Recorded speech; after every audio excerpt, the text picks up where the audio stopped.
All right, so welcome to Monday Motivation.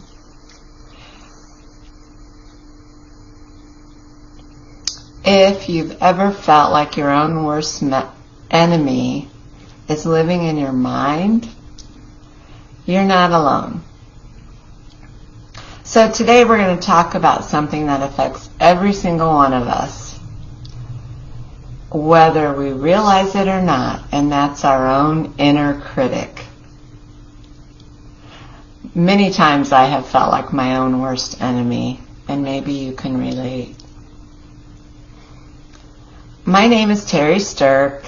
I'm a wellness coach and author, and also your encourager-in-chief. That's my aim for this group, is just to provide encouragement and to inspire you with stories of my own journey and other women's stories.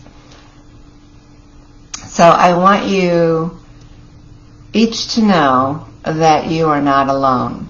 And since you are tuning in, it likely means that you're on a healing journey. I believe that we are always on a healing journey. Each of us is a survivor, a warrior in our own right. And we're walking a path toward healing, not just for our bodies, but for our minds and our spirits as well. Today I'm here to create a space of empathy and hope, offering comfort to those carrying the weight of past hurts. You are seen and valued, and together we'll walk this journey toward healing.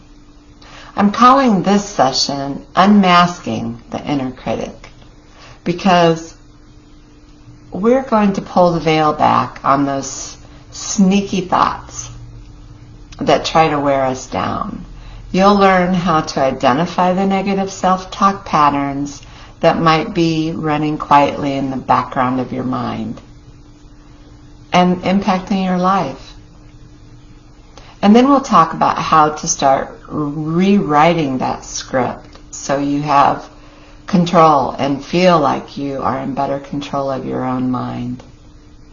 We all have an inner voice, the one that whispers doubts, magnifies our failures, and downplays wins. It's the inner critic, and left unchecked, it becomes a powerful saboteur of our wellness, our confidence, and our joy. So what negative self-talk, what does it really sound like? Recognizing the patterns is the first step in combating it. Negative self-talk often hides in plain sight, dressed as truth or realism, but in reality it's fear in disguise. So look out for these patterns. All or nothing thinking. This sets us up for paralysis and procrastination. Our intent to be productive, but we can't do it perfectly, so we don't do it at all. Maybe we say, if I can't do it perfectly, I'm a failure. And that just wreaks havoc on our own mindset. It leads to burnout, anxiety, procrastination, forgetfulness. The next one is overgeneralization. This is when we put so much pressure on ourselves, so if we fail or mess up, suddenly it's, I'm always messing up. I never get things right. But that's not true. One event doesn't define you. 2 events doesn't even define you. One mistake can't define you. So let's write a new story. It's not, your life is not about your mistake or your mess up. The next one is called labeling. This is where you give yourself a label. I'm a failure. I'm a loser. Whatever terrible thing you call yourself. You go from, I made a mistake, to I am a mistake, I'm a problem. That's dangerous. And it's absolutely false. You're a human being just like all of us. And you've had a hard time, a hard moment. So don't label yourself. Disqualifying the positive is the next one.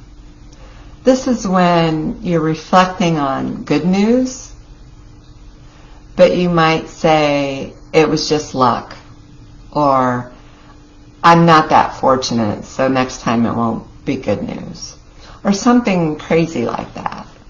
You focus on the one thing that went wrong and ignore everything that went right.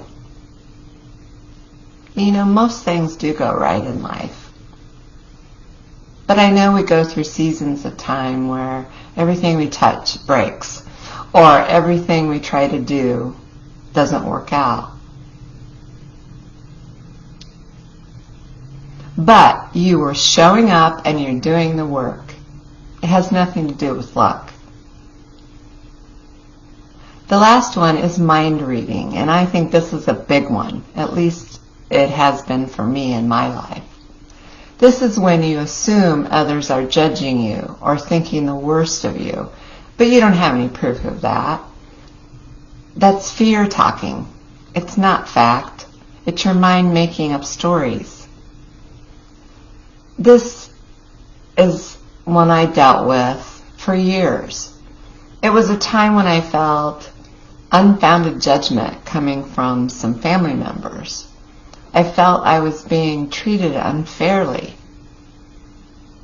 No matter how many times I asked questions to understand, they refused to help me understand. Without complete information, my mind would go deep into making up scenarios and judgments. So I lacked information, so I made it up. And you do that long enough, pretty soon you forget what's real, or you have a hard time deciding what's reality, especially when we're going through our treatment journey, when your mind is not working on all cylinders anyway. Have you felt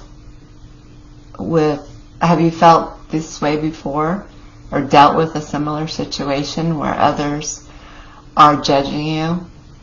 I know it's common for our minds to fill in the blanks when we lack information. Remember, you're not a mind reader, so don't let assumptions rob you of your peace. If you lack information, you lack information. That's just the way it is. So what is the inner critic? The inner critic is that voice inside your head that constantly judges you, shames you, or belittles you. It tells you you're not enough. It tells you you're not deserving. It tells you you're not smart, or not thin enough, or not lovable.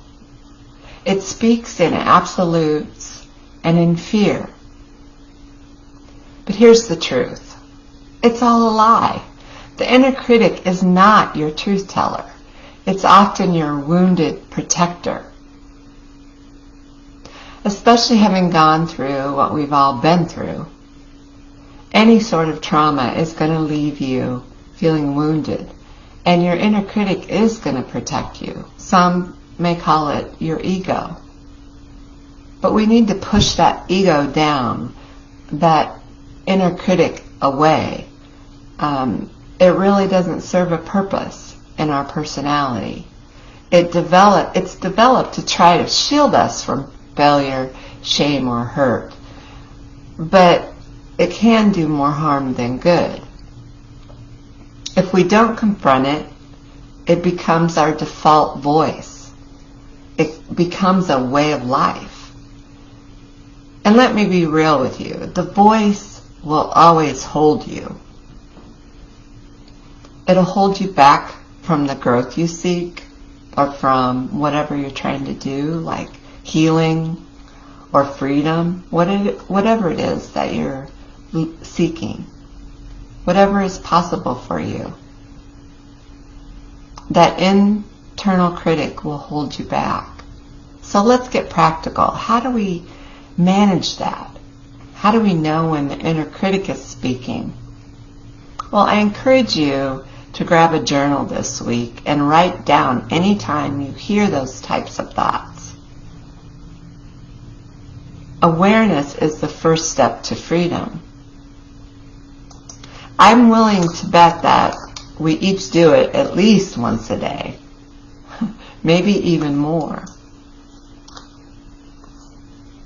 So let's start rewriting the script.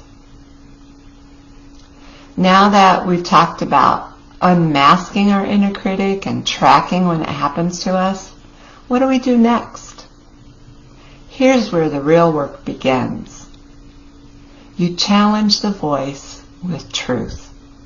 That's how you handle it. When you catch a negative thought, pause and ask yourself, would I say this to my child? Would I say this to my spouse or to my best friend? Probably not. And if not, then why would you say it to yourself? Here are some reframing examples. Instead of, I never do anything right, or everything is so hard, say, I've had some setbacks, but I learned lessons and I'll get stronger. I'll do better next time. Instead of, I'm just not good enough. They'll never choose me. Say, I'm growing. I'm a work in progress. And that's okay. That's a good place to be. Remember, it's okay to be okay.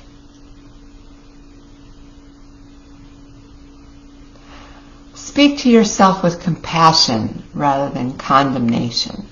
That's where healing begins. My hope is that hearing this conversation will help you be more cognizant of when you do it to yourself. So here's the challenge. Start a thought tracker. Write down that negative thought each day and then write a compassionate truth to counter it.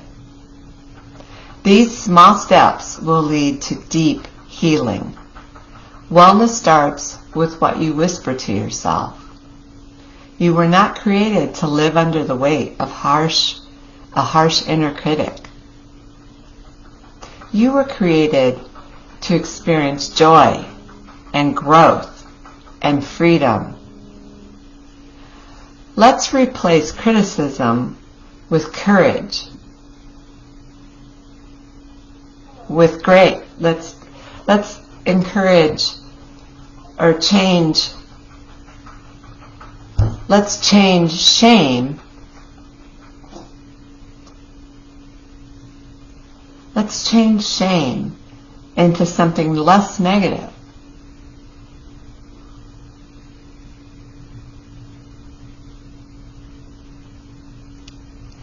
Let's maybe change the word to grace.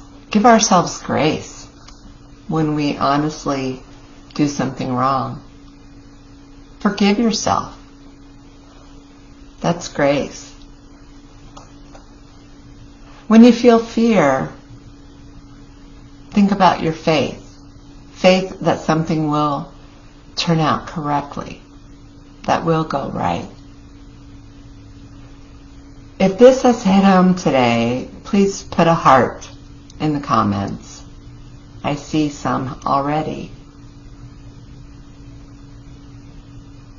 And maybe share one pattern you're going through this week. Something you want to watch for. If you're sharing it in this private setting, that will help you notice it when it happens to you. Also, if you think that this talk is helpful, please tell a friend who needs to hear it too. The replays will be in our Thrive group or also on YouTube. If you want more information, I've got you covered there too. I have a short worksheet to help you recognize and reflect and reframe negative self-talk patterns. I will include a link to access the worksheet at the bottom of this video.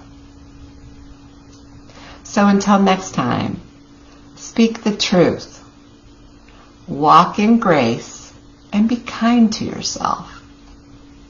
You matter, and your healing matters. As always, I'm cheering you on. Have a fabulous day.